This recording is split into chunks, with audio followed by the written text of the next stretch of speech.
Now, we really love self-storage for a lot of reasons. There are about 55,000 self-storage assets in the US, and over two-thirds are owned by small-time operators.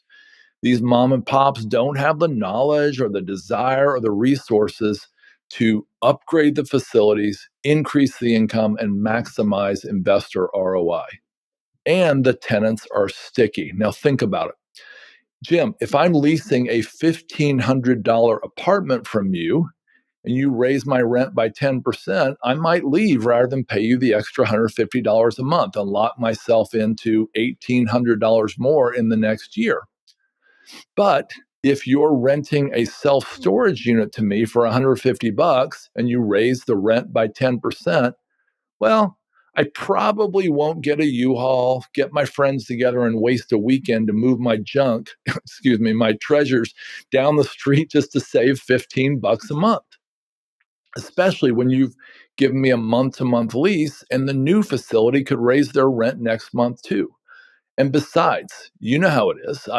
We all think that we're going to get down there the next free day we have and we're going to clean that unit out and stop renting it, right?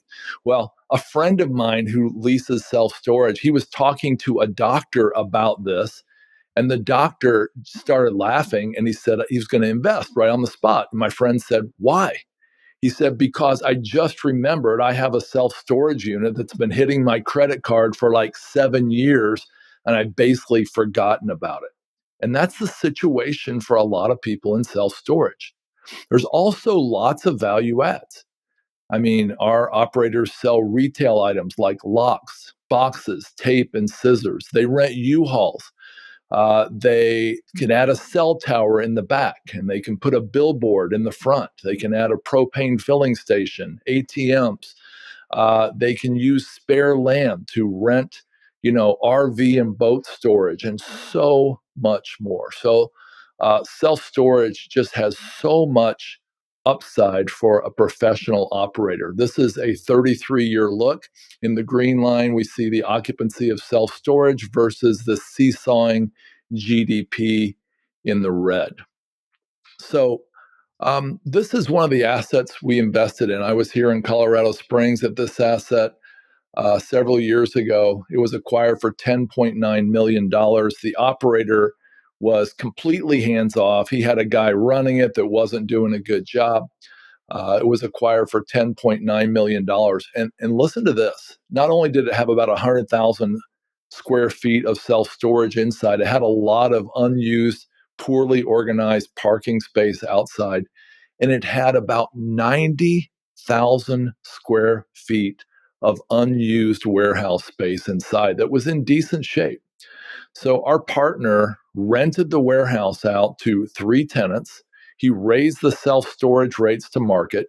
He uh, organized the outdoors and rented that for boats and RVs. He sold off the retail. And in about 4 years total, he was able to get a 40% IRR on this property. And like I said, we were the largest investor in our earlier funds. This was another asset in the booming metropolis of Beeville, Texas. By the way, you might think self storage is overbuilt. It can be overbuilt, but it's not typically overbuilt, and there's typically not the big competition in these smaller cities. Places like Beeville, Texas, Ishpeming, Michigan, Grand Junction, Colorado.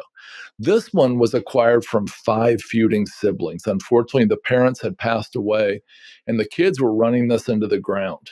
They were asking 5 million bucks for this asset through a residential realtor when my partner, our operating partner, acquired this for $2.4 million cash. Now, he did upgrades. He kicked out delinquent tenants. He added marketing and again, even added a website, brought it into the 90s, and it was appraised at $4.6 million just 4 months later. And he actually sold it for that price about a year after that. We were the largest investor in this in our earlier funds as well.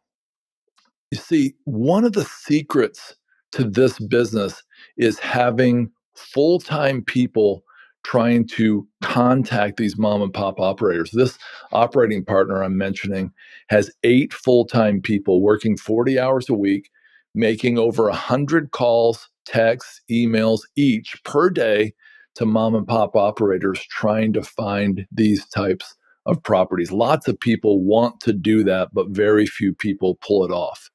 Now, in our current fund, they just recently acquired this property in Las Vegas. The builder in 1982 was still operating it for 42 years.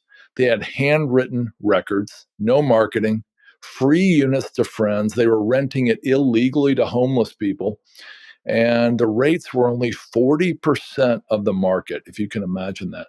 So these rates could be raised from average $60 a month up to $148 a month and stay competitive.